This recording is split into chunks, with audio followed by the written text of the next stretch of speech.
Rwanda, a landlocked country of 14 million people in the Great Lakes region of Central Africa, roughly the size of the state of Maryland, one of the most densely populated countries on the continent, and the site, between April and July of 1994, of a genocide in which people, predominantly Tutsi men, women, and children, were killed in 100 days.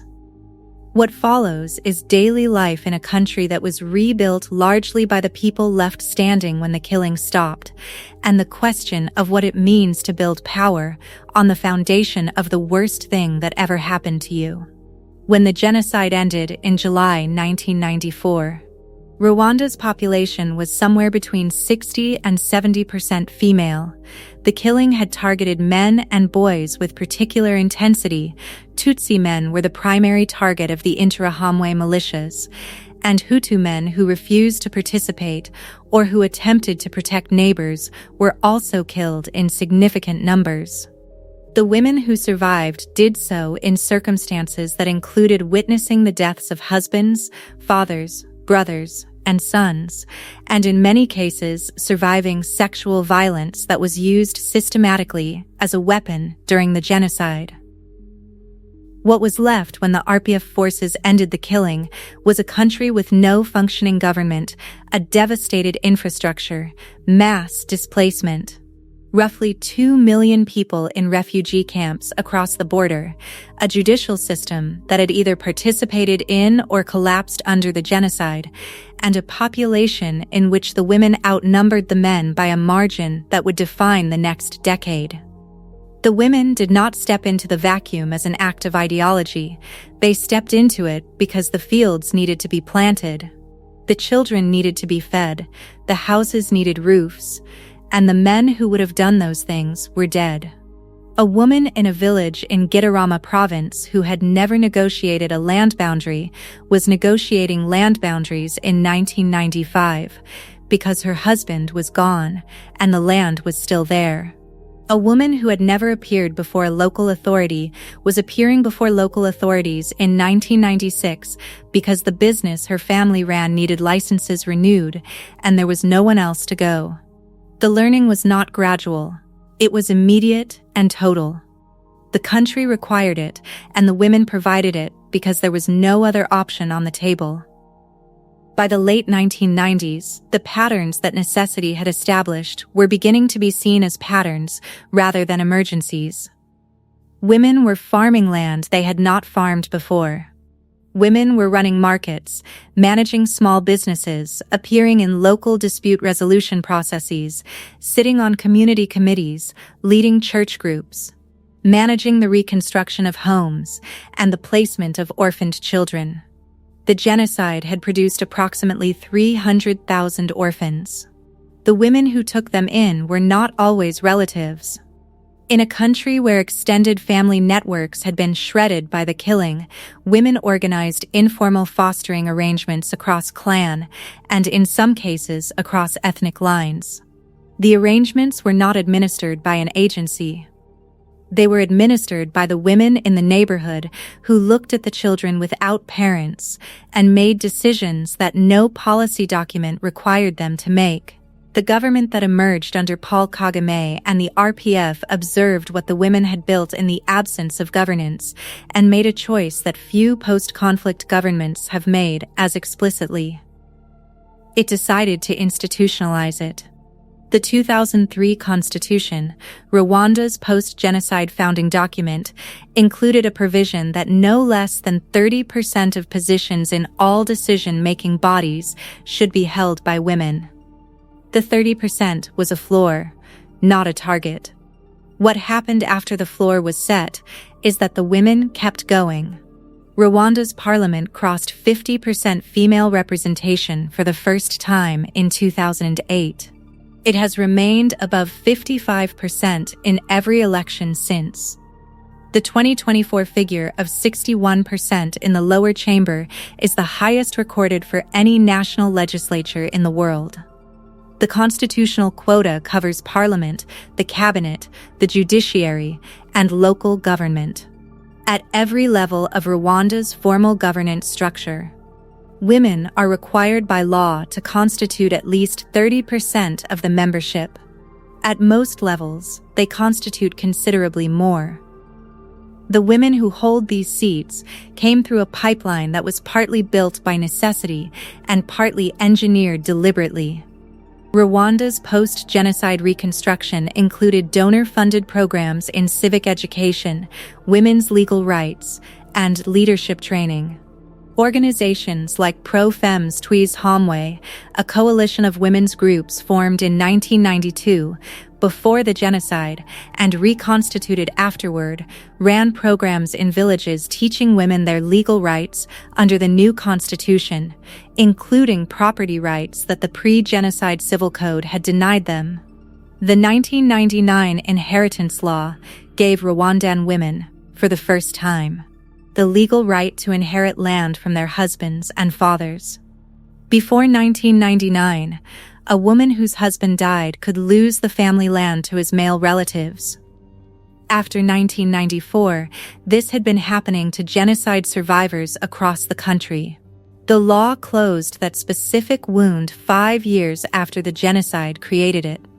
The women in parliament today range from genocide survivors in their 50s to women in their 30s who were children in 1994 and who grew up in a country where the reconstruction was already underway. Both generations sit in the same chamber. The institutional memory in the room is not uniform.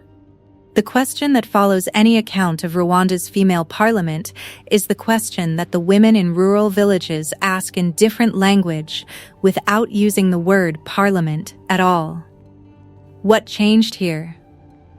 In Nyamata, in the southern province, a woman in her 40s manages a small plot of land, 3 children, and a sewing cooperative that she helped found with 6 other women in 2008. She knows that women run the parliament in Kigali. She learned it from a radio program several years ago. The knowledge does not change what she pays for fertilizer. It does not change what her children eat in the weeks before the harvest. It does not change the distance to the nearest health clinic or the condition of the road that leads to it. What it has changed, she says, is more specific and harder to measure. When she goes to the local sector office to register her cooperative, the officer behind the desk does not look at her as though a woman running a cooperative is a thing that requires explanation. It is ordinary now. It was not ordinary before. When her daughter, who is 16, was asked at school what she wanted to do when she finished her education, she named a government position without hesitation or irony. Not as an aspiration that required courage to state, as a thing that was available. The gap between women in parliament and women in villages is real, and it is documented. Rwanda's gender parity in formal institutions has not been matched by equivalent shifts in household decision-making, in rates of domestic violence, or in the distribution of unpaid domestic labor. A country can have a female majority parliament and rural households in which the husband controls the family's financial decisions. Both things are true in Rwanda. The parliament is not a mirror of the village, it is an argument being made to the village in the only language formal power speaks. The argument is being heard at different volumes in different places. A girl in a primary school in Kigali in 2024 has grown up in a country where the president's cabinet is gender-balanced, where the Chief Justice of the Supreme Court has been a woman, where her civics textbook shows images of women in every category of public life as a matter of documentary accuracy rather than aspiration. She did not choose this context. She was born into it the way a child born in Iceland in 2005 was born into a country that had already elected a female president in 1980. The remarkable, repeated often enough, becomes the ordinary. That is the only mechanism by which it stops being remarkable. A teacher in the same school describes the shift in the specific terms a teacher uses, what students assume before the lesson begins. Before, she says, the students would be surprised when a woman appeared in a position of authority in a story problem or a history lesson. They would notice it the way you notice something unusual. Now they do not notice it. Not noticing it is the change.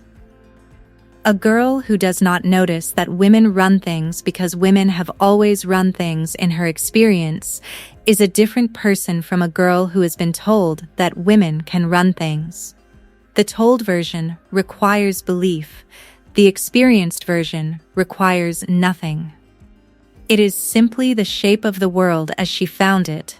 Rwanda's political system is controlled by the Rwandan Patriotic Front, the party that ended the genocide and has governed without interruption since 1994. Paul Kagame has been the dominant figure in Rwandan politics for 30 years, as vice president, as de facto leader, and since 2000 as president. He was re-elected in 2017 with 98% of the vote after a constitutional amendment removed presidential term limits. Independent observers have noted restrictions on political opposition, press freedom, and civil society across his tenure.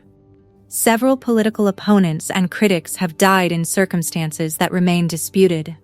This is the government that wrote gender parity into the Constitution. These two facts occupy the same country and the same administration.